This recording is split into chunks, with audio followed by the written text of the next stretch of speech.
April rain drummed against the windows as Ruth Catherine Morrison made her morning tea. Lakewood was always generous with rain, especially in spring when the lake seemed to choose to share its water with the sky. She watched the droplets collect on the glass and slowly drip down, forming whimsical patterns. How many such rainy mornings had she spent in this house? She couldn't count. Ruth was about to turn 68 in 3 days, and for 40 years, she had taught mathematics at Lakewood High School. For 40 years, she had explained to children the beauty of numbers and logic. Now retired, her days were filled with a quietness she used to appreciate so much, but now sometimes didn't know how to escape from. Her tea always Earl Grey, no sugar, with a drop of milk had long since gone cold, but she continued to sit by the window, watching the rain and going over her to-do list for the day.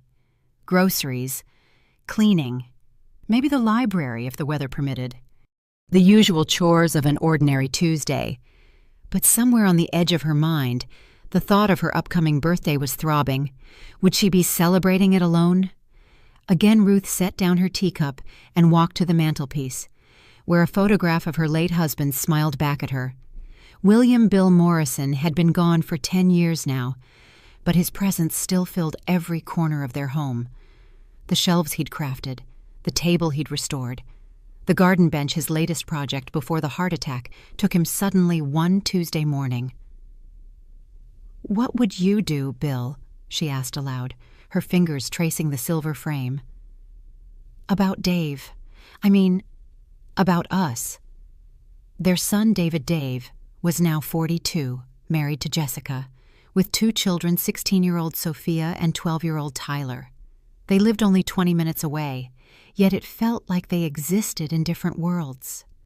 The last time she'd seen them was Christmas, 3 months ago, when she'd asked to join them for holiday dinner. It had been an awkward evening of strained smiles and forced politeness. Ruth remembered when Dave was little, how close they'd been.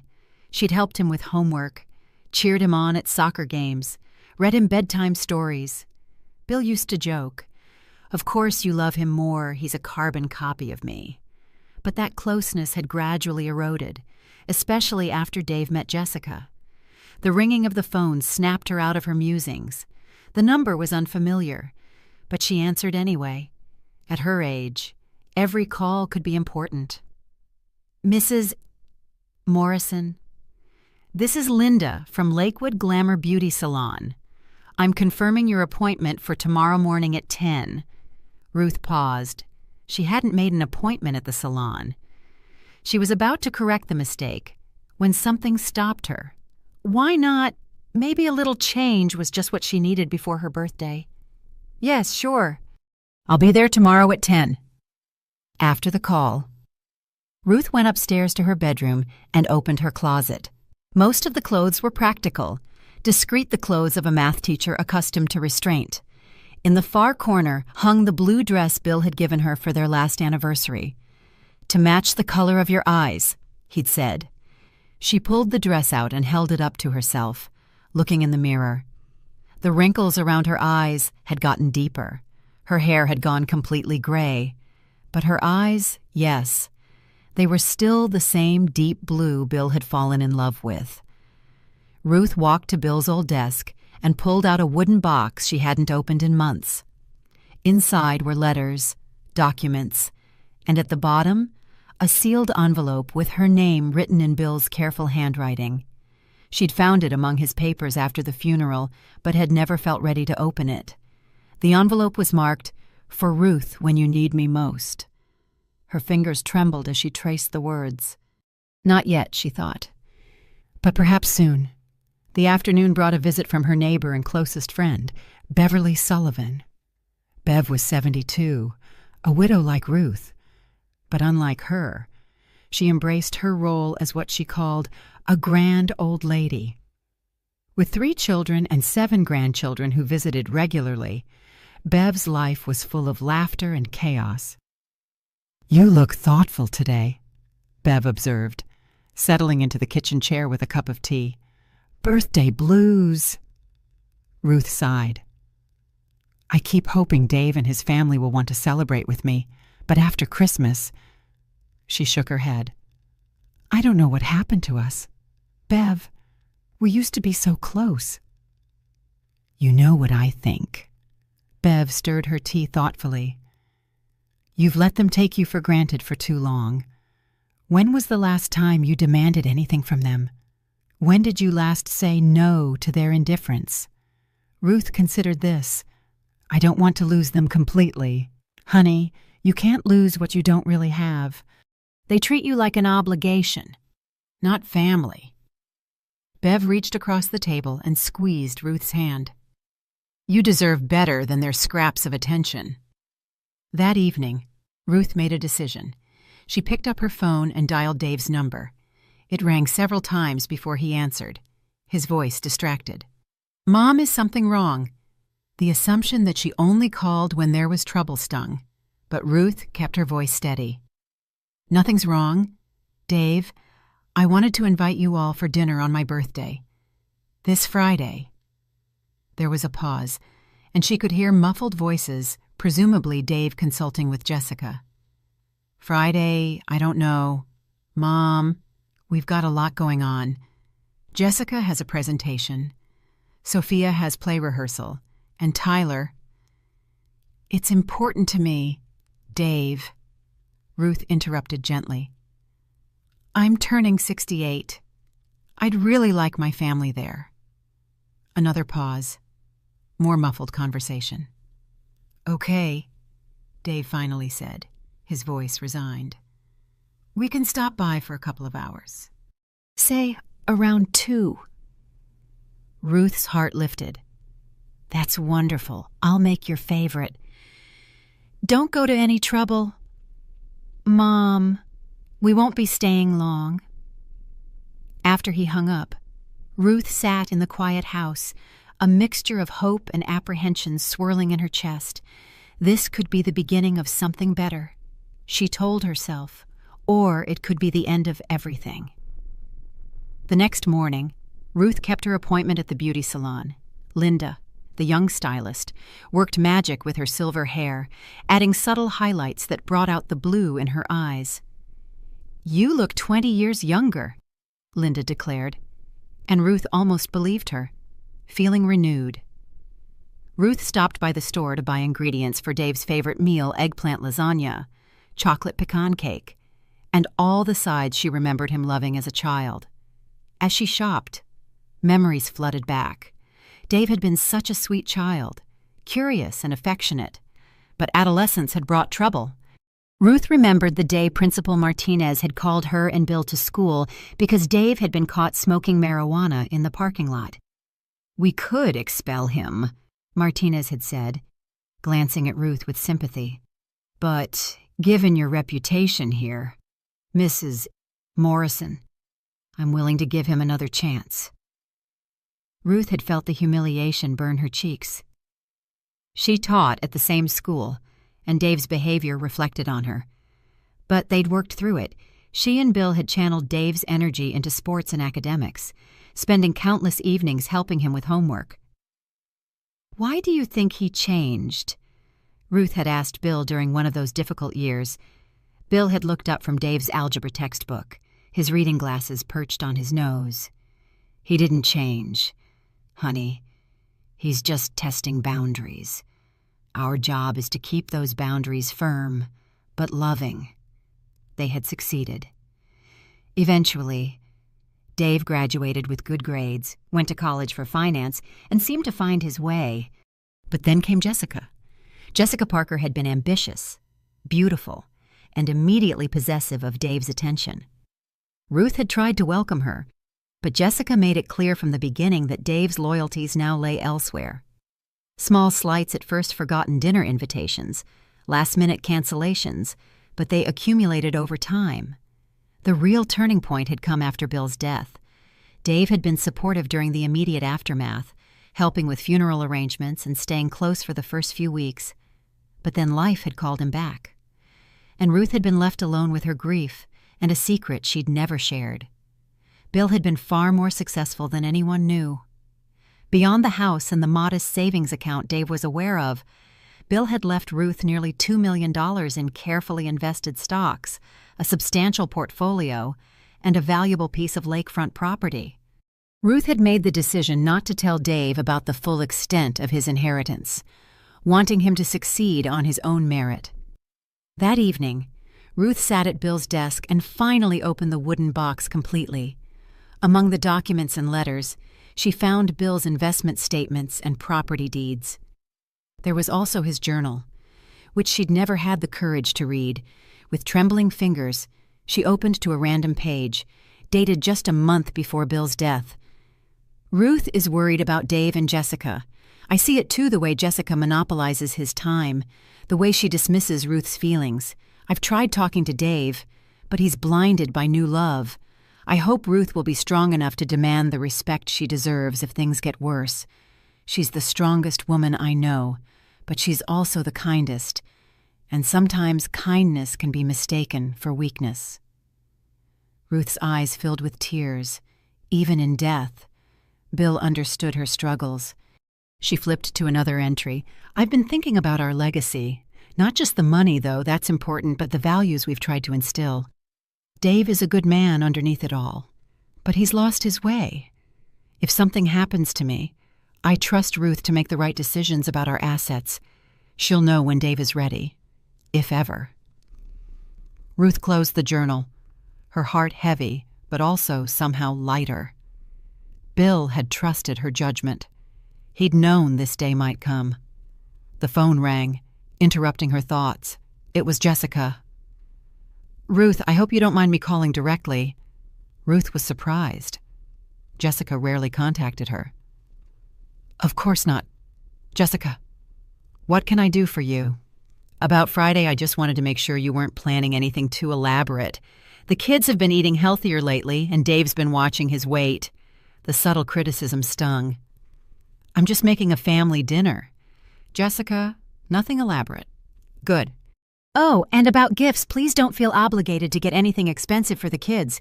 They have everything they need." Ruth realized this was Jessica's way of ensuring no guilt gifts would complicate their quick visit. "I understand." "Great. See you Friday." After Jessica hung up, Ruth stared at the phone for a long moment.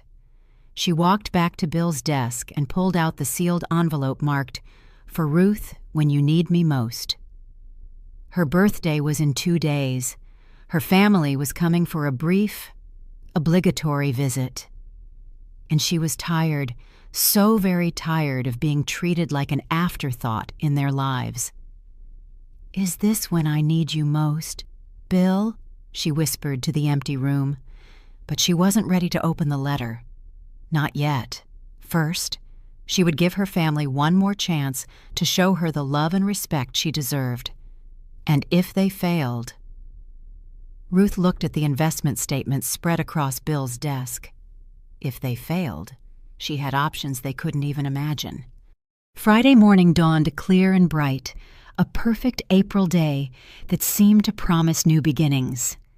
Ruth woke early, her heart fluttering with nervous anticipation. Today was her 68th birthday, and for the first time in years, her family was coming to celebrate with her. She showered and dressed carefully in the sky blue blouse she'd bought specifically for today, paired with navy pants and the pearl earrings Bill had given her for their 25th anniversary. In the mirror, she saw a woman who looked hopeful, almost radiant. By noon, everything was ready.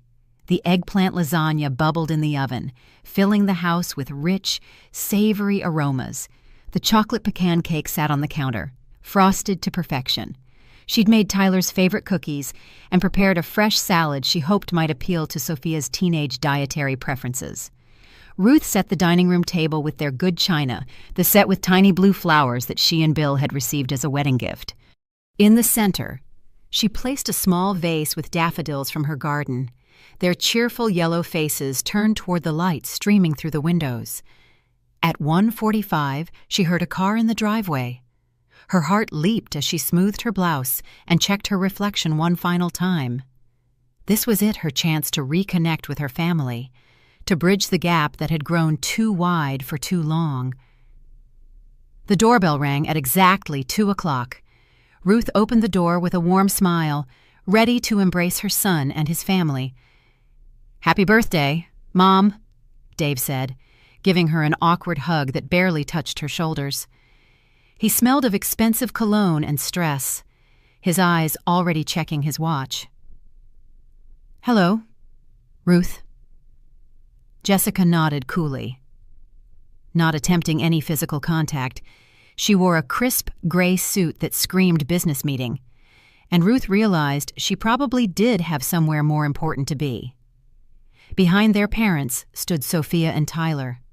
Sophia, tall for 16 with dark hair streaked with purple, kept her eyes fixed on her phone screen.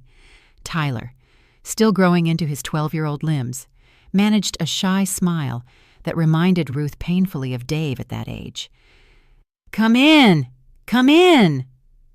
Ruth stepped aside, her smile determined despite the lukewarm reception. "I'm so happy you could make it. Sophia, you've gotten so tall, and Tyler, are you playing soccer this spring?" "Swimming now," Tyler mumbled, following his parents into the living room. Ruth noticed how they all remained standing, as if prepared for a quick escape. "Well, let's sit down. Dinner's almost ready. I made your father's favorite. Dave—" "Mom, I told you not to go to any trouble," Dave said. But Ruth caught a hint of appreciation in his voice as the familiar aromas reached him. During dinner, Ruth tried desperately to spark conversation. She asked about school, work, friends, plans for the summer. She received mostly one-word answers or polite deflections. Dave complimented the lasagna, and Tyler asked for seconds, which warmed Ruth's heart. But Jessica barely touched her food, claiming she was watching her figure, and Sophia continued texting under the table. "How's the school play coming along?" "Sophia?" Ruth asked. "Your father mentioned you're playing Juliet." Sophia looked up from her phone with obvious irritation. "It's fine. I'd love to come see it. When is the performance?" Sophia's eyes widened in panic, and she looked to her mother for rescue. "The theater is quite small," Jessica interjected smoothly. "We only have tickets for immediate family. You understand?" Ruth felt heat flood her cheeks. Immediate family. She was the girl's grandmother, but apparently that didn't qualify. "Of course," Ruth managed, her voice steady despite the hurt. After the main course, she brought out the birthday cake, its candles flickering cheerfully. Dave dutifully led a half-hearted rendition of Happy Birthday, but Ruth could see him checking his phone even as he sang. "Make a wish." "Grandma," Tyler said, and Ruth was grateful for his genuine enthusiasm. She closed her eyes and wished for what she'd been wishing for years, to feel loved and valued by her family. Then she blew out the candles to polite applause. "We should probably head out soon," Jessica announced as Ruth began clearing the dessert plates. "I have that presentation to prepare for." Ruth's heart sank. They'd been there barely an hour and a half. "But we haven't even talked about—" "Oh, before we forget," Dave interrupted, pulling a wrapped box from a bag by his chair. "Your birthday present." Ruth's spirits lifted slightly. Maybe this was their way of showing they cared. Perhaps they'd put thought into something special. The box was medium-sized, wrapped in elegant paper with a silver bow. Ruth untied the ribbon carefully, wanting to savor the moment. Inside the box was nothing. Ruth stared at the empty box, confusion washing over her. She looked up at her family, expecting an explanation, waiting for the real gift to appear. Instead, they laughed. All four of them laughed loudly, unrestrainedly, with a kind of cruel pleasure that made Ruth's blood turn cold. "You should see your face," Dave gasped between fits of laughter. "An empty box for an empty woman," Jessica added, wiping tears from her eyes. "Perfect match, don't you think?" Sophia held up her phone, recording Ruth's shocked expression. "This is going to get so many likes." She giggled. Tyler, following his family's lead, pointed at Ruth and chanted, "Empty, empty, empty." Ruth sat frozen, the empty box in her hands, unable to process what was happening. Her family, her son, her grandchildren had come to her birthday celebration specifically to humiliate her. This wasn't thoughtlessness or neglect, this was deliberate cruelty. "Dave," she said quietly, her voice barely recognizable. "What does this mean?" "Oh, come on, Mom," Dave said, his laughter finally subsiding. "It's just a joke. You were always so serious. We thought you needed to lighten up." "A joke," Ruth repeated slowly. "You came to my birthday to give me an empty box and call me empty. This is your idea of humor." "Don't be so dramatic, Ruth," Jessica said, checking her makeup in her compact mirror. "It's just family fun." Family fun. Ruth felt something inside her break, not just her heart, but something deeper, the part of her that had spent decades making excuses for their behavior, hoping for change, believing that family meant unconditional love. "I think," Ruth said carefully, standing and placing the crumpled box on the table, "you should leave now." The laughter stopped abruptly. They looked at each other, clearly not expecting this reaction. "Mom, don't take it so personally," Dave said, reaching for her hand. "It was just—" "Don't touch me," Ruth said quietly, stepping back. "You came into my home on my birthday to mock me and record my humiliation for social media. You've made it very clear what you think of me. Now please leave." "Come on, Grandma," Sophia said, still holding her phone. "Don't be such a drama queen." Ruth looked at her granddaughter, this beautiful young woman she'd dreamed of having a close relationship with, and saw nothing but casual contempt. "Get out," Ruth said, her voice steady as steel. "All of you, get out of my house." They left in a flurry of awkward protests and muttered complaints about her overreaction. Ruth stood in her doorway and watched their car disappear down the street, carrying with it the last of her illusions about family loyalty. Only when the sound of their engine faded completely did Ruth allow herself to sink onto her couch, the empty box still clutched in her hands. She looked around at the remnants of her birthday dinner, the good china, the wilted daffodils, the half-eaten cake, and finally understood what Bill had known all along. She deserved better than this, and she had the power to demand it. Ruth walked to Bill's desk and picked up the sealed envelope. Her hands no longer trembled as she opened it. "My dearest Ruth, if you're reading this, then you've reached the point where you need to hear what I couldn't bring myself to say while I was alive. You are not empty. You are full of love, wisdom, and strength, more strength than you know. Don't let anyone, not even our son, treat you as less than the remarkable woman you are. You have everything you need to build the life you deserve. Trust yourself. I love you always. Bill." Ruth folded the letter carefully and placed it in her pocket. Tomorrow, she would call Thomas Mitchell, their lawyer. It was time to make some changes. Ruth spent Friday evening in Bill's office, surrounded by financial documents and legal papers. The empty box sat on the desk beside her, not as a symbol of her worthlessness, but as a reminder of how far she'd fallen in her own family's estimation. Never again, she vowed. Saturday morning brought an unexpected visitor. Beverly Sullivan appeared at Ruth's door with coffee and pastries from downtown. "I saw Dave's car here yesterday," Bev said, settling into the kitchen chair she'd claimed as her own years ago. "How did the birthday celebration go?" Ruth told her everything: the empty box, the laughter, the cruel words. Bev's face grew progressively darker as the story unfolded. "Those ungrateful—" Bev stopped herself. Her mouth pressed into a thin line. "Ruth, I'm so sorry, but I can't say I'm surprised. You've been too patient with them for too long." "Bill left me a letter," Ruth said, pulling the envelope from her pocket. "He knew this day might come." Bev read the letter twice, her eyes softening.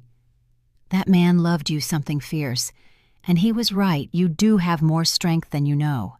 So what are you going to do?" Ruth met her friend's eyes. "I'm going to show them exactly how wrong they are about me being empty. But first, I need to see Thomas Mitchell." Monday morning found Ruth in the offices of Mitchell and Associates, the law firm that had handled Bill's estate. Thomas Mitchell, now in his 70s, welcomed her warmly. "Ruth, what a pleasant surprise. What can I do for you?" "I need to make some changes to my will, Thomas, and I need to discuss my assets."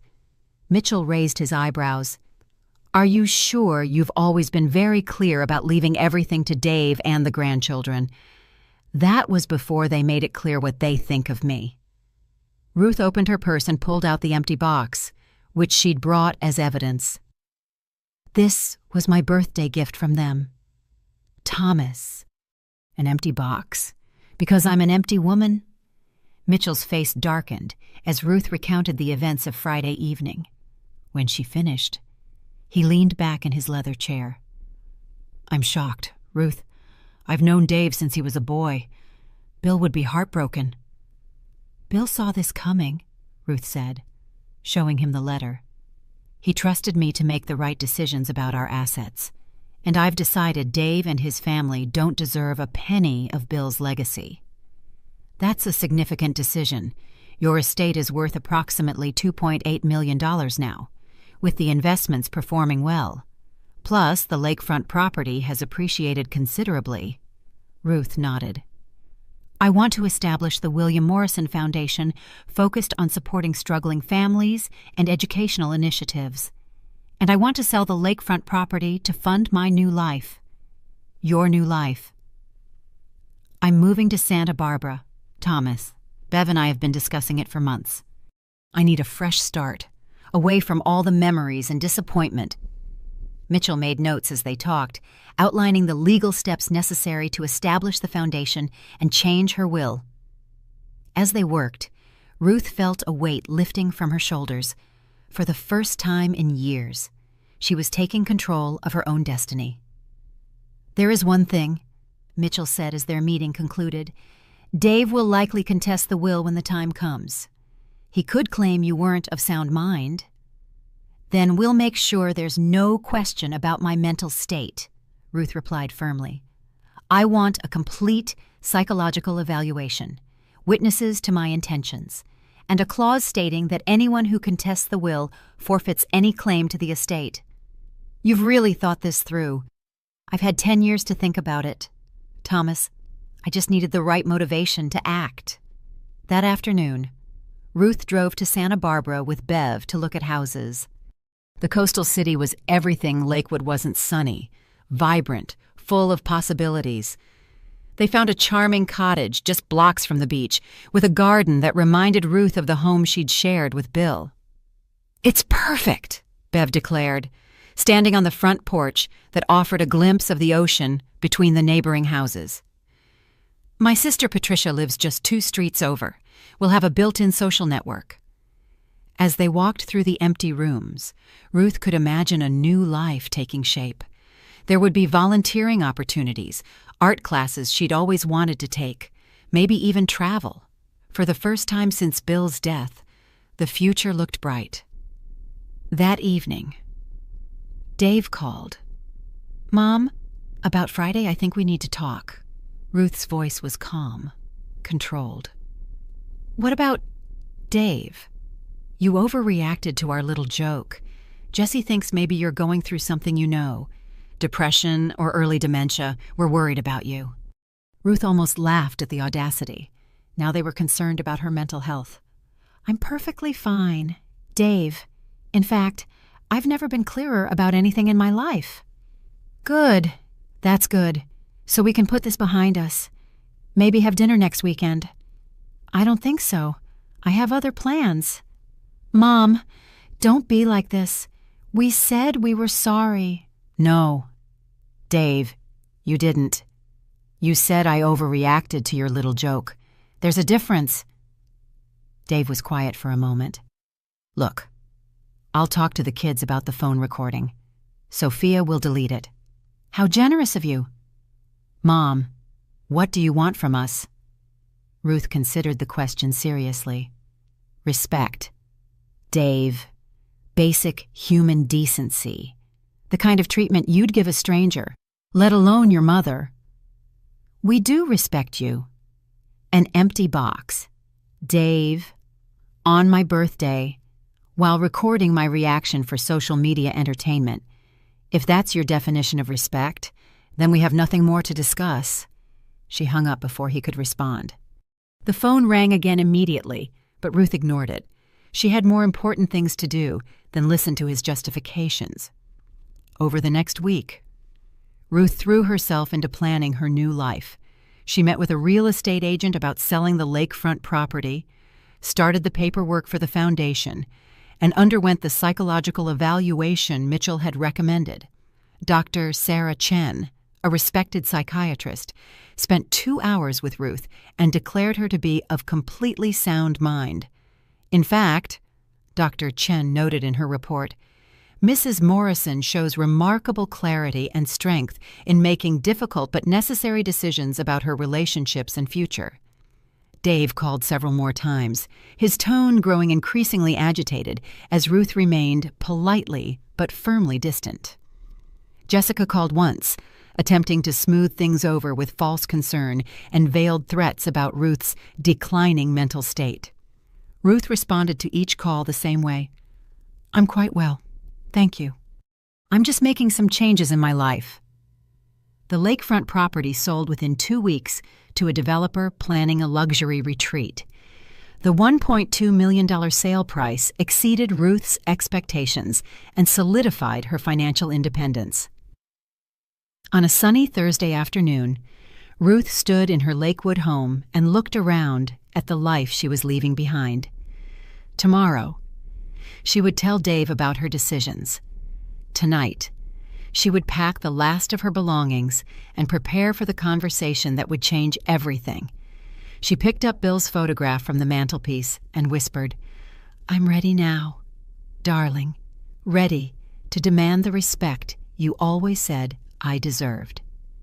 Ruth spent Thursday evening at Bev's house, finalizing their moving plans and preparing for what she privately thought of as the revelation dinner.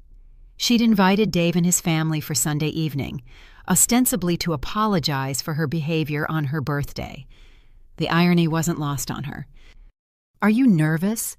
Bev asked, helping Ruth organize the legal documents she planned to present.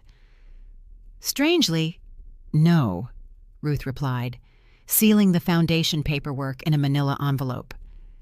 "For the first time in years, I feel completely in control. They think they hold all the cards, but they're about to learn otherwise." "What if Dave tries to claim you're incompetent?"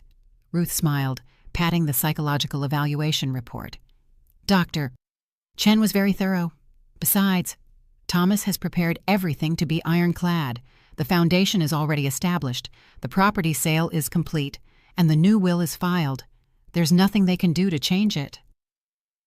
Saturday brought an unexpected visit from Tyler. Ruth opened the door to find her youngest grandchild standing on her porch, shifting nervously from foot to foot. "Tyler, what are you doing here? Where are your parents?" "Dad's at work, and Mom's at some meeting. Sophia's at rehearsal." He looked up at her with eyes that reminded her painfully of Dave at that age. "Grandma, I wanted to say I'm sorry about your birthday. The box thing was mean." Ruth's heart softened. Of all her family members, Tyler had always been the most genuine. "Thank you, sweetheart. That means a lot to me. Are you really mad at us?" Ruth knelt down to his eye level. "I'm not mad. Tyler, I'm disappointed. There's a difference. Will you forgive us?" The simple question, asked with such sincerity, almost undid her resolve. But Ruth knew that forgiveness without consequences would only enable more bad behavior. "We'll see," she said gently. "Sometimes people need to learn from their mistakes before they can be truly sorry." Tyler nodded solemnly, gave her an impulsive hug, and ran back down the street toward home. Ruth watched him go, her heart heavy with the knowledge that her decisions would affect him too. Sunday evening arrived with perfect timing. Ruth had spent the afternoon cooking, not because she wanted to please them, but because the familiar rituals of preparation helped calm her nerves. She wore her best dress, the blue one Bill had loved, and set the table with her finest china. Dave's family arrived promptly at 6, all wearing expressions of cautious optimism. They clearly expected Ruth to offer a tearful apology and beg for their forgiveness. "Something smells wonderful," Dave said, kissing her cheek with slightly more warmth than usual. "I wanted to make this evening special," Ruth replied, meaning it in ways they couldn't imagine. During dinner, the conversation was carefully pleasant. Dave complimented her cooking. Jessica made polite inquiries about Ruth's week, and even Sophia looked up from her phone occasionally. Only Tyler seemed genuinely engaged, telling Ruth about his swimming progress and asking about her plans for the summer. "Actually," Ruth said as she served dessert, "that's something I wanted to discuss with you all tonight." She stood and walked to the sideboard, where she'd placed the manila envelope containing her documents. "I asked you here tonight because I owe you an apology," Ruth began, returning to her seat. Dave visibly relaxed. "Mom, you don't need to. Please, let me finish." Ruth's voice carried an authority that silenced him. "I need to apologize for allowing you to treat me with disrespect for so many years, for not demanding better from my own family, for enabling behavior that your father would have found appalling." The temperature in the room seemed to drop several degrees. "What I'm about to tell you," Ruth continued, opening the envelope, "might come as a shock. When your father died, Dave, he left me considerably more than you realized." She spread the financial documents across the table. "In addition to this house and the savings account you know about, Bill left me nearly $2 million in investments, plus the lakefront property that just sold for $1.2 million. Jessica leaned forward, her eyes fixed on the papers. Dave stared in disbelief. "All these years," Ruth continued, "I chose not to tell you about the full extent of your inheritance because I wanted you to succeed on your own merit. I planned to leave everything to you and the children." "Planned?" Dave's voice was barely a whisper. "Yes, planned. Past tense." Ruth pulled out the new will. "After your thoughtful birthday gift, I realized I needed to reconsider my priorities. I've established the William Morrison Foundation, which will receive the majority of my estate upon my death. The foundation will support struggling families and educational initiatives, causes your father cared about deeply." "You can't do this," Jessica said, her face pale. "It's not fair." "Fair?" Ruth raised an eyebrow. "Was it fair to mock me on my birthday? Was it fair to record my humiliation for your entertainment? Was it fair to raise my grandchildren to believe their grandmother deserves ridicule? Mom, please." Dave found his voice. We were just having fun. We didn't mean—" "You meant every word," Ruth interrupted. "And now you're facing the consequences." She pulled out another document. "I've also sold the lakefront property and used the proceeds to purchase a new home in Santa Barbara, where Bev and I will be moving next month." Sophia looked up from her phone for the first time all evening. "You're moving?" "Yes, dear. I'm starting a new life, surrounded by people who appreciate me."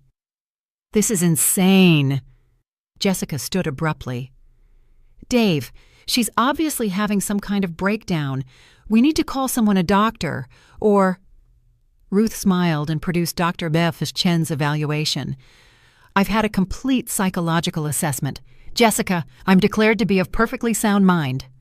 In fact, Dr. Chen commended my clarity and decision-making abilities. Dave sank back in his chair, the full weight of the situation hitting him. "How much?" he asked quietly. "I'm sorry. How much are we losing?" Ruth felt a flicker of hope die. Even now, his first concern was the money, not their relationship. Everything, Dave, every penny Bill worked so hard to save and invest, because you've shown me that money is all you really care about. That's not true. Isn't it? Ruth challenged. When you learned about the inheritance just now, what was your first question? Not, how can we fix our relationship? Or, what did we do to hurt you? Your first question was about the money. The silence that followed was deafening. Tyler, who had been listening with wide eyes, suddenly spoke up. Grandma, I really am sorry about the box. Can't you forgive us? Ruth's heart ached as she looked at her youngest grandchild. Oh, sweetheart, this isn't about forgiveness. This is about consequences. Sometimes people need to lose something important before they understand its value. You're going to regret this, Jessica said through gritted teeth. We'll fight this. We'll prove you're not competent to make these decisions. Ruth smiled again, producing Thomas Mitchell's business card. You're welcome to try. My lawyer has prepared for that possibility. There's a clause in the new will stating that anyone who contests it forfeits any claim to my estate. Even if they win, she stood, gathering her documents. Now, I think it's time for you to leave. I have a lot of packing to do before the move. As they filed toward the door, Tyler turned back. Will we see you again, Grandma? Ruth's voice softened. That depends, Tyler, on whether your family learns to treat people with kindness and respect. After they left, Ruth stood in her kitchen and felt the profound silence of her empty house. Tomorrow, she would begin packing for Santa Barbara. Tonight, she would mourn the family she'd lost and celebrate the woman she'd finally become. The next 3 weeks passed in a whirlwind of activity. Ruth threw herself into preparations for the move, selling furniture she didn't need, donating clothes to charity, and carefully packing the items that would accompany her to her new life. Each day brought calls from Dave, Jessica, or their lawyer, but Ruth handled them all with calm professionalism, referring them to Thomas Mitchell. The moving truck had left that morning, carrying Ruth's belongings to Santa Barbara. She and Bev were scheduled to drive down the next day, but Ruth wanted one last night in the house she'd shared with Bill. She was in the kitchen, packing the last of her dishes, when she heard a car door slam outside. Through the window, she saw Dave and Jessica marching up her front walk, their faces set with determination and barely controlled anger. Ruth opened the door before they could knock. We need to talk, Dave said without preamble. Actually, we don't, Ruth replied pleasantly. I've said everything I needed to say. Mom, please. Dave's voice carried a desperation she'd never heard before. You can't do this to us. To your grandchildren. It's their inheritance, too. May we come in? Jessica asked, though she was already pushing past Ruth into the house. Ruth sighed and closed the door. You have 5 minutes. They gathered in the living room, which looked strange and empty with most of the furniture gone. Ruth remained standing while Dave and Jessica perched on the edge of her remaining couch. We've been to see a lawyer, Jessica announced. We know our rights. Do you? Ruth asked mildly. And what did your lawyer tell you? Dave shifted uncomfortably. That challenging the will would be difficult, but not impossible. Expensive, though, Jessica added. Very expensive. And time-consuming. Ruth smiled. I imagine it would be... Thomas Mitchell is very thorough. This is ridiculous, Jessica exploded, jumping to her feet. You're punishing your own grandchildren because of one stupid joke. One stupid joke! Ruth's composure finally cracked. Jessica, that joke was the culmination of years of disrespect and neglect. You've spent a decade making it clear that I'm unwelcome in your lives, except when convenient for you. That's not true, isn't it? When was the last time you invited me to one of Tyler's swim meets? When did Sophia last call me just to talk? When have any of you shown genuine interest in my life, my thoughts, my feelings? Dave found his voice. "We've been busy. Mom, work, kids, life. It's complicated." "Everyone's life is complicated, Dave, but people make time for what matters to them. You've made it very clear that I don't matter." "You do matter," Dave insisted. And for a moment, Ruth heard an echo of the son she'd raised. "You're my mother. I love you." "And do you?" Ruth asked quietly. "Or do you love what you thought I could give you?" The question hung in the air between them. "I want to read you something," Ruth said, pulling Bill's letter from her purse. "Your father wrote this before he died." She read the letter aloud, watching Dave's face crumble as he heard his father's words about strength, respect, and deserving better. "Dad never said any of that to me," Dave whispered. "No, he didn't, because he hoped you'd figure it out on your own. He hoped you'd see what you were doing to our relationship and change course." Ruth folded the letter carefully. "But you didn't. You got worse." Jessica, who had been listening with growing agitation, suddenly lashed out. "This is all about control, isn't it? You can't stand that Dave chose me over you. You've been jealous from the beginning, a bitter old woman who can't let go." Ruth studied Jessica's flushed face and wild eyes. "You know what, Jessica? You're partly right. I was jealous not of your relationship with Dave, but of your confidence, your certainty that you deserved his love and attention. I envied how you never doubted your worth." Jessica blinked, clearly not expecting this response. "But I'm not bitter," Ruth continued, "and I'm not trying to control anyone. I'm simply refusing to accept unacceptable treatment. There's a difference." "What do you want?" Dave asked desperately. "What will it take for you to change your mind?" Ruth considered the question seriously.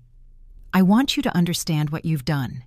Not just the birthday incident, but years of making me feel like an inconvenience in your lives. I want you to genuinely care about my well-being, not just my bank account." "We do care." "No, Dave, you care now because you know about the money. Where was this concern last month, last year? Where were you when I spent Christmas alone because you were too busy for an old woman?" The silence stretched between them until Jessica, her voice smaller now, asked, "What if we changed? What if we did better?" Ruth met her daughter-in-law's eyes. "Change because it's the right thing to do. Jessica, not because of money. If you can become the kind of people who deserve a relationship with me, then maybe we can talk, but the financial decisions are final." "You're destroying our children's futures," Jessica said, tears in her eyes now. "Tyler was counting on that money for college. Sophia wants to study abroad. Their futures depend on the values you teach them, not the money they might inherit, and frankly, based on their behavior at my birthday. They need to learn some hard lessons about treating people with respect." Ruth moved toward the door.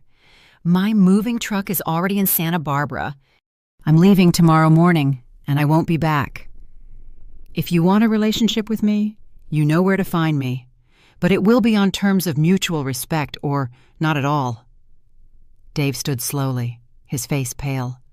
"Mom, Goodbye, Dave," Ruth said gently. "I hope someday you understand that I did this because I love you too much to let you continue treating me badly. Your father would want you to be a better man than this." After they left, Ruth walked through her empty house one last time. In the bedroom she'd shared with Bill, she whispered, "I did it, darling. I stood up for myself. I only hope it helps them become the people we always wanted them to be."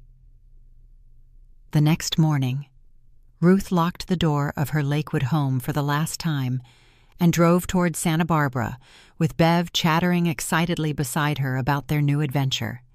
In the rearview mirror, she watched her old life disappear, feeling not sadness, but a profound sense of freedom. She was no longer the empty woman in the empty box. She was Ruth Morrison, and she was finally going home to herself, 3 months into her new life in Santa Barbara. Ruth was surprised by how quickly she'd adapted to the rhythm of coastal living. Her cottage, painted a cheerful yellow with white trim, sat on a quiet street lined with jacaranda trees. The small garden behind the house had become her sanctuary, where she spent mornings tending to the roses and herbs she'd planted. Bev's sister Patricia had welcomed them into her circle of friends, a lively group of retirees who seemed to pack more activities into their days than most people half their age. Ruth had joined a book club, started taking watercolor classes, and volunteered at the local literacy center twice a week. The most unexpected development was Samuel Richardson. Sam was 72, a retired English professor with kind eyes and a dry sense of humor that reminded Ruth of Bill's. They'd met at the library during one of his monthly lectures on contemporary literature. After his talk on the influence of grief in modern poetry, Ruth had approached him to discuss a point he'd made about loss and renewal. "You sound like someone who understands the subject personally," Sam had said, his eyes gentle with understanding. "I'm learning about the renewal part," Ruth had replied, and somehow that had led to coffee, then dinner, then long walks along the beach discussing books and life and the art of starting over. It wasn't romance Ruth still felt married to Bill in all the ways that mattered, but it was companionship, intellectual stimulation, and the warm glow of being appreciated for who she was rather than what she could provide. The phone call from Tyler came on a Tuesday evening in July. Ruth almost didn't answer when she saw the familiar area code, but something made her pick up. "Grandma?" The voice was older, deeper than she remembered. "Tyler, how did you get this number? I looked you up online. It wasn't hard." He paused. "How are you?" Ruth sat down in her favorite chair, the one position to catch the afternoon light. "I'm well, sweetheart. How are you?" "Okay, I guess. Different. Mom and Dad have been fighting a lot since you left. About money mostly, but other stuff too." Ruth's heart ached for him. "I'm sorry you're dealing with that. Is it because of us? Because of what we did on your birthday?" The question was asked with such earnest concern that Ruth had to close her eyes for a moment. "It's complicated, Tyler. But you shouldn't blame yourself for your parents' problems." "I miss you," he said simply. "I know we were mean to you, but I miss having a grandma." "You still have a grandma. Tyler, I'm still here. But you're far away, and Dad says you won't talk to us anymore." Ruth chose her words carefully. "I'll always talk to you if you want to call me, but things are different now." "Because we hurt you. Because I finally learned to respect myself enough to demand respect from others." There was a long pause. "Mom showed me some pictures of you from when Dad was little. You looked happy then. I was happy then. Your grandfather was alive, and your father was a kind, thoughtful boy who grew into a kind, thoughtful young man, but people change sometimes. Do you think Dad could change back?" Ruth smiled sadly. "I hope so, Tyler. I really do." After they hung up, Ruth sat in her garden until the sun set, thinking about second chances and the complexity of family love. The letter from Sophia arrived 2 weeks later, a real letter, written on lavender stationery in careful cursive. "Dear Grandma Ruth, I know you probably don't want to hear from me after everything that happened.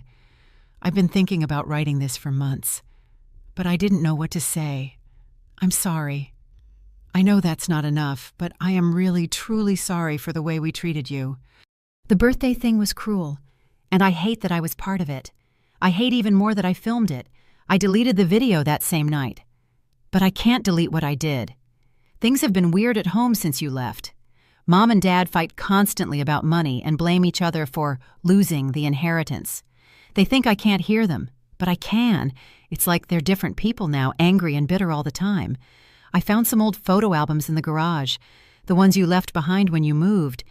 There were pictures of Dad when he was my age, and you looked so proud of him. In one photo, you're helping him with what looks like a science project, and you're both smiling so big. I never saw Dad smile like that. I graduate next year, and I'm going to study psychology in college. I want to understand how families fall apart and maybe help fix them someday. I think about you a lot and wonder if you're happy in your new place. I don't know if you can ever forgive us, but I wanted you to know that I'm trying to be a better person than I was on your birthday. Tyler misses you a lot. He talks about you all the time. Love, Sophia P.S. I'm playing Juliet this fall in the community theater production. I know you probably can't come, but I wanted you to know. I think about how you wanted to see me perform, and it makes me sad that I said no. Ruth read the letter 3 times, tears blurring her vision. The mature reflection and genuine remorse in Sophia's words gave her hope that at least one member of her family was capable of growth. She called Sam that evening.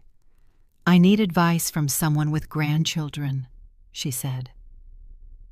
Sam listened patiently as she shared Tyler's call and Sophia's letter. When she finished, he was quiet for a long moment. "What does your heart tell you?" he finally asked. "That I love them, that I miss them, but also that I can't go back to the way things were." "No one's asking you to. The question is whether you can build something new." Ruth thought about Bill's letter, about his faith in her strength and judgment. "The children aren't their parents," she said slowly. "No, they're not. And they're still growing, still learning. The question is whether you want to be part of that growth." That night, Ruth wrote 2 letters, one to Tyler and one to Sophia. She told them about her new life, about the literacy center where she volunteered and the garden she was nurturing.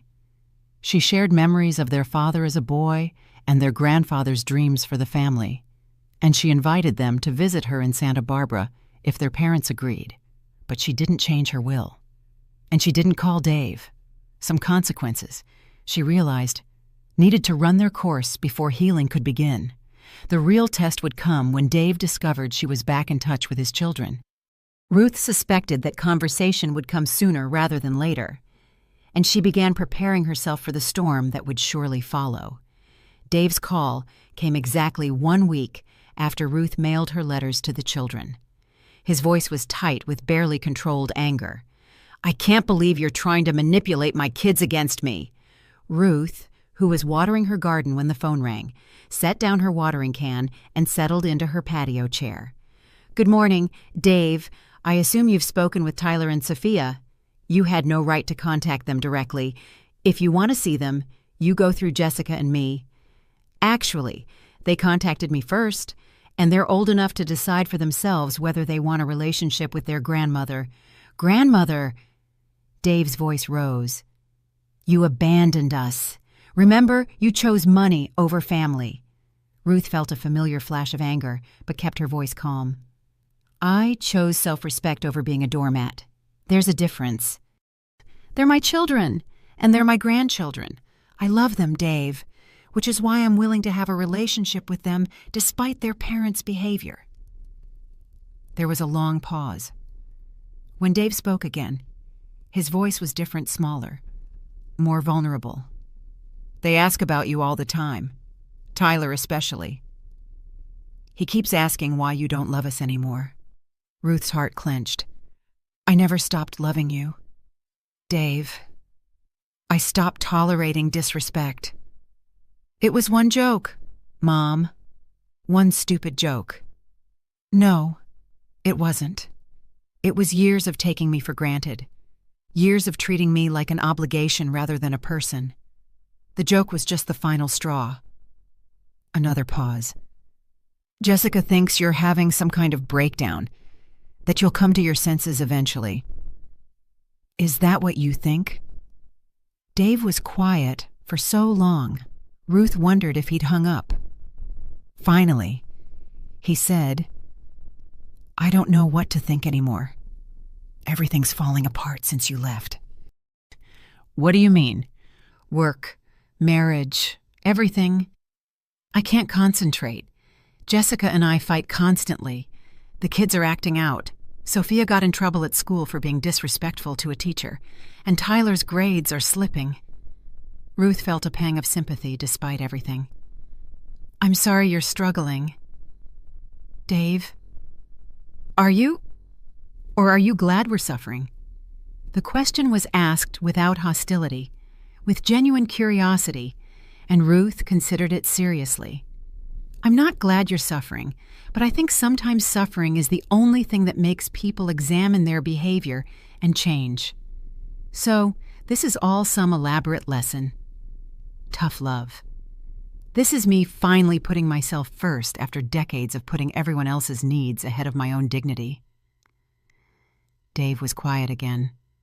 Then, I've been thinking about Dad a lot lately, about what he'd say about all this. Ruth's heart softened slightly. What do you think he'd say? That I screwed up? That I became someone he wouldn't recognize? Dave's voice cracked slightly. I found his journal in the garage, some of the things he wrote about me, about us. Ruth remembered the entries she'd read, Bill's concerns about Dave's changing character after meeting Jessica. What did you read? That he was worried about the man I was becoming, that he hoped I'd find my way back to the values you both taught me. Dave's breathing was shaky. He wrote that you deserved better from me. This was years ago. Mom. He saw what I was doing to you. And I didn't even realize it. For the first time since the birthday incident, Ruth felt a glimmer of hope. Self-awareness is the first step toward change. Dave. Is it too late for us? I mean, Ruth looked out at her garden, where the roses Bill had inspired her to plant were blooming in the California sunshine. I don't know. That depends on whether you're willing to do the hard work of becoming a better person, not because you want something from me, but because it's the right thing to do. How do I start?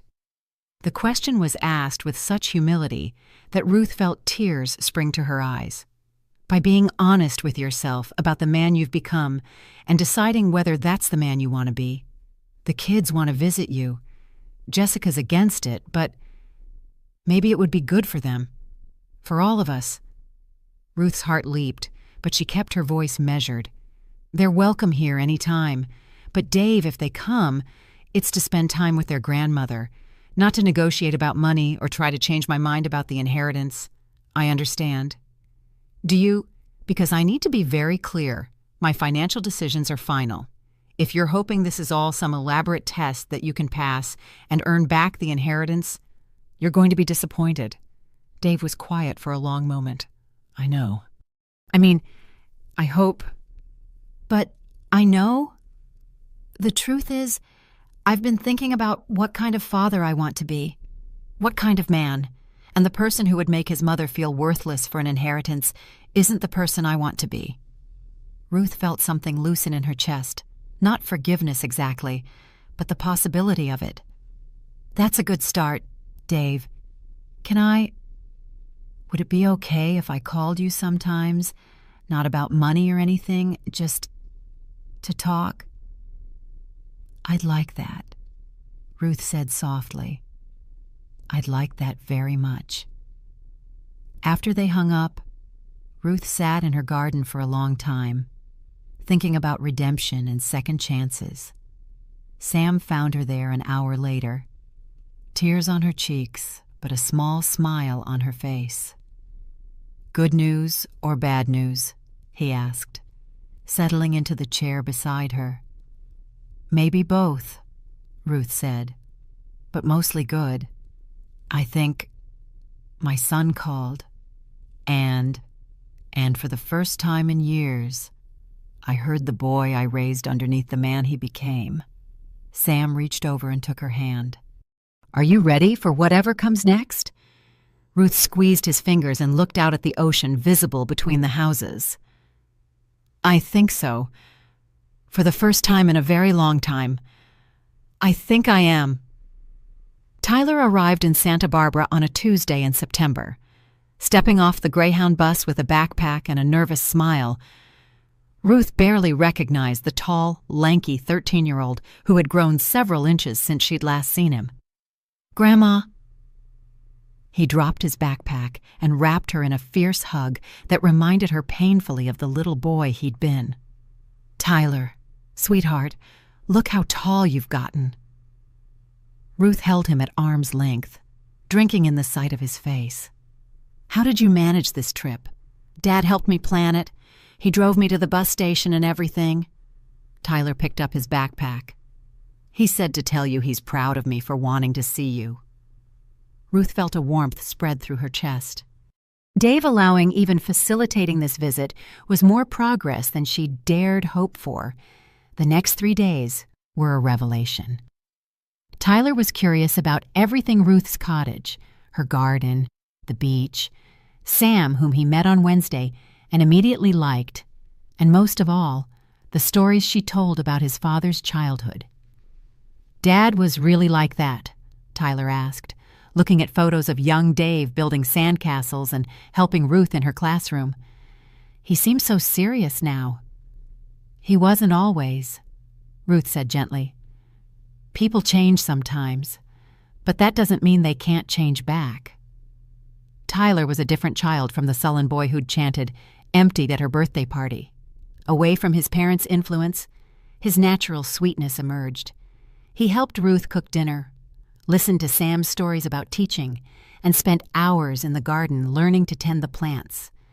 On his last evening, as they sat on the beach watching the sunset, Tyler said quietly, "I don't want to go home tomorrow." "Why not, sweetheart?"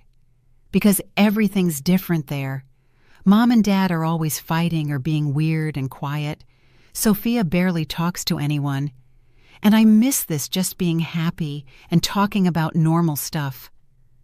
Ruth's heart ached for him. "It won't always be like this, Tyler. Sometimes families go through difficult periods, but that doesn't mean they can't heal. Do you think you'll ever come home?" Ruth considered the question carefully. "Santa Barbara is my home now, but that doesn't mean I won't visit Lakewood sometimes, or that you can't come here again. Really, I could come back, as often as your parents allow and you want to." Tyler was quiet for a moment, watching the waves roll in. "Grandma, I know we hurt you really bad, and I know saying sorry doesn't fix it, but I want you to know that I'm different now. I'm trying to be better." Ruth pulled him close. "I can see that, Tyler, and I'm so proud of the young man you're becoming." When Tyler returned to Lakewood, he carried with him not just memories, but a care package Ruth had prepared, homemade cookies, a photo album of his father's childhood, and a letter for Dave and Jessica. The letter was brief, but significant. "Dave and Jessica, thank you for allowing Tyler to visit. You've raised a wonderful son, and these few days reminded me of the joy grandparents can find in their grandchildren. Tyler is welcome here any time. I see changes in all of you, and I'm hopeful about the future. With love, Ruth." The phone call from Dave came that evening. "Mom, I don't know what you did to Tyler, but he's been talking nonstop since he got home. About your garden, your friend Sam, the beach, but mostly about you. He seems, I don't know, happier than he's been in months. He's a special boy, Dave. You should be proud." "I am, and I'm grateful you spent time with him." "He needed that." Ruth heard something in her son's voice, a humility that hadn't been there before. "How are you doing, Dave? Really?" "Better. I think I've been seeing someone, a therapist, trying to understand how I became someone I don't recognize." Ruth's breath caught. "That takes courage." "It takes desperation," Dave said with a rueful laugh. "But it's helping. I'm starting to see patterns, things I inherited from growing up with certain expectations about success and money, things I've passed on to my kids without realizing it."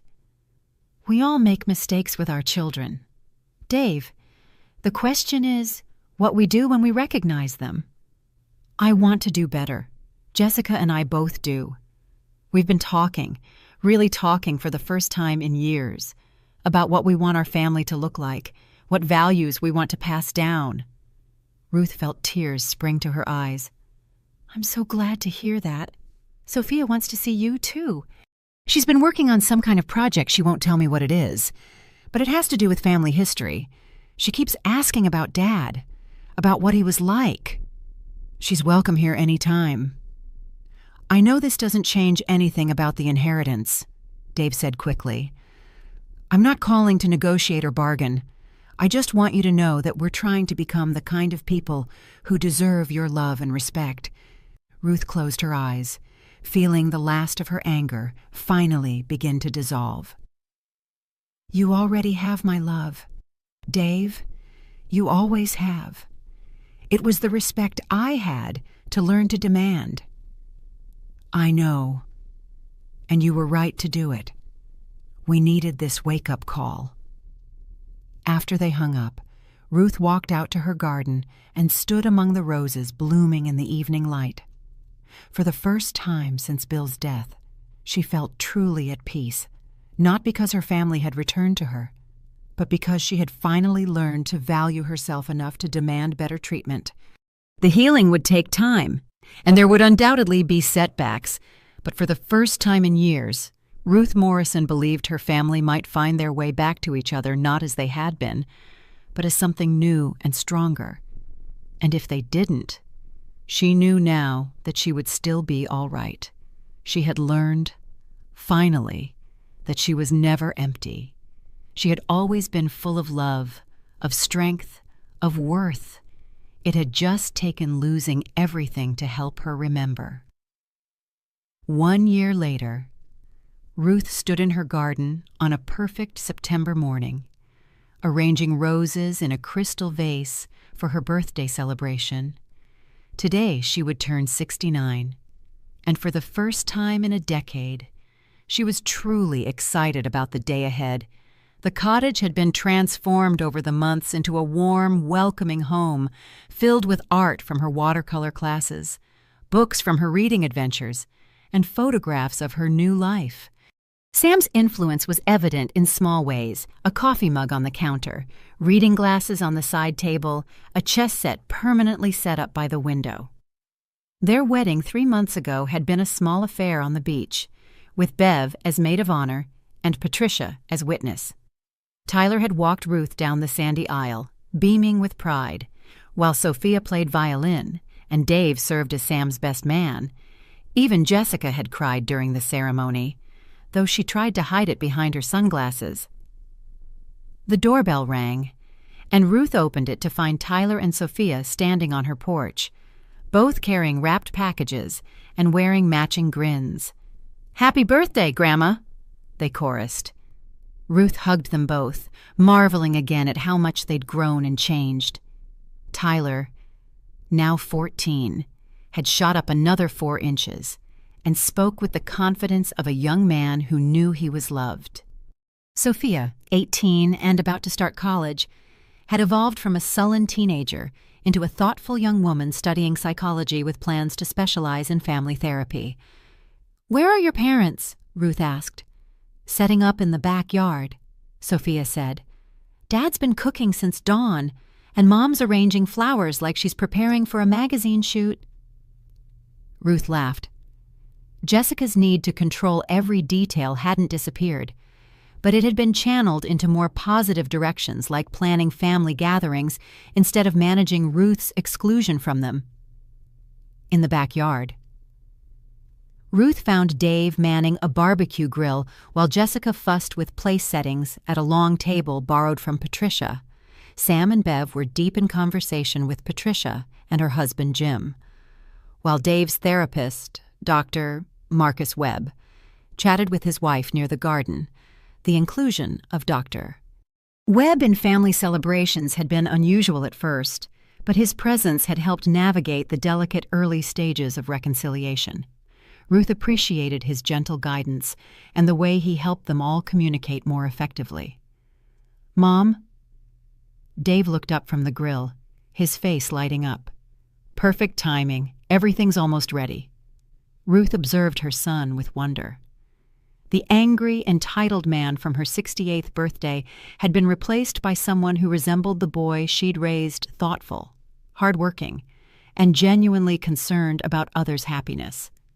The change hadn't been instant or easy. There had been setbacks, difficult conversations, and moments when Ruth wondered if real change was possible. The turning point had come 6 months ago when Dave had made an unexpected announcement. He and Jessica were starting a nonprofit organization focused on financial literacy for struggling families. They'd asked to name it the William Morrison Foundation, in honor of Bill's belief that education and opportunity could transform lives. Ruth had been moved to tears, not because they'd chosen to honor Bill's memory, but because they'd found a way to transform their own crisis into service to others.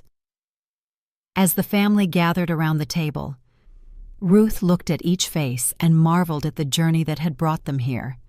Tyler regaled them with stories from his summer swim camp, where he'd won several medals and, more importantly, become a mentor to younger swimmers. Sophia shared her excitement about starting at USC and her plans to write her senior thesis on family trauma and healing. "I want to understand how families break apart and come back together," Sophia had told Ruth during one of their regular phone calls. "Our family might be my first case study with permission, of course." And Jessica, who had initially been the most resistant to change, had surprised everyone by embracing the foundation work with genuine passion. She discovered a talent for grant writing and fundraising, skills that gave her the professional fulfillment she'd always sought while contributing to something meaningful. "You know," Jessica said during a quiet moment when the others were playing volleyball on the beach, "I owe you an apology I've never properly given." Ruth looked at her daughter-in-law with surprise. They'd had several difficult conversations over the past year, but Jessica rarely initiated such personal discussions. "I was threatened by you from the beginning," Jessica continued. "You represented everything I thought I wasn't educated, cultured, secure in your place in the world.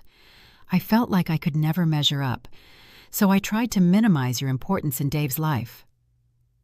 Ruth studied Jessica's face, seeing genuine remorse there. "I'm sorry I never made you feel more welcome." "You tried. I just wasn't ready to accept it." Jessica smiled ruefully. "Therapy has been enlightening. Turns out I have abandonment issues stemming from my father leaving when I was 12. Who knew?" They shared a laugh that would have been impossible a year ago. As the sun began to set, the family gathered around a beautiful birthday cake that Jessica had made chocolate with pecans, Ruth's favorite. But before they could sing, Dave stood up and cleared his throat. "Before we celebrate Mom's birthday, I have something to say." He looked nervous, the way he had as a child when preparing to recite a poem in school. "A year ago, we gave you an empty box and told you that you were empty too. It was cruel and wrong, and it nearly destroyed our family." Ruth felt Sam's hand find hers under the table. "But you showed us something important," Dave continued. "You showed us that you weren't empty at all. You were full of strength and dignity and self-respect, and you taught us that love without respect isn't really love at all." He reached under the table and produced a small, wrapped box. Ruth's heart skipped a beat, memories of that awful birthday flooding back. "This box isn't empty," Dave said, his voice thick with emotion. "It's full of all the things we should have given you all along: respect, gratitude, and genuine love. It's full of promises to be better family members and better people." With trembling hands, Ruth opened the box. Inside was a simple silver locket engraved with the words, "Full of love." She opened it to find photos of Tyler and Sophia as babies, pictures she'd never seen before. "Jessica found them in some old albums," Dave explained. "She thought you might like to have them." Ruth couldn't speak past the lump in her throat. Sam squeezed her hand as Tyler and Sophia moved to hug her. "We know we can't undo the hurt we caused," Sophia whispered, "but we wanted you to know that you're not empty to us anymore. You never should have been." As the family finally sang Happy Birthday and Ruth blew out her candles, she made a wish not for things to return to the way they'd been, but for continued growth and healing for all of them. Later, after the dishes were washed and the leftovers distributed, Ruth and Sam sat on their porch watching the last of the sunset paint the sky in brilliant oranges and purples. "Any regrets?" Sam asked, his arm around her shoulders. Ruth fingered the locket at her throat and thought about the question seriously. "About the inheritance? No. About the pain we all went through. But I think sometimes people need to lose everything before they can appreciate what they have." "And what do you have now?" Ruth smiled, watching Tyler and Sophia walk hand in hand down the beach, their parents following at a distance, talking quietly together. "A family that chooses to love me, not because they have to or because they expect something in return, but because they've learned what love really means. A marriage to a wonderful man who saw me for who I really was when I couldn't see it myself. A life I built on my own terms." She paused, watching a pelican glide low over the waves. "And most importantly, I have myself back, the woman I was before I let other people's treatment of me define my worth. I'm not empty, Sam. I never was. I was just forgotten even by myself for a while." Sam kissed the top of her head. "Welcome home, Ruth Morrison Richardson." Ruth smiled and settled more comfortably against his shoulder. For the first time in a very long time, she was exactly where she belonged, not because someone else had decided she was worthy of love, but because she had finally remembered that she always had been. The empty box had been transformed, filled now with genuine love and respect.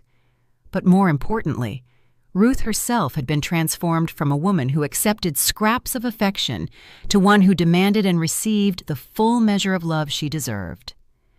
As the stars began to appear in the darkening sky, Ruth Morrison Richardson closed her eyes and felt completely, perfectly full.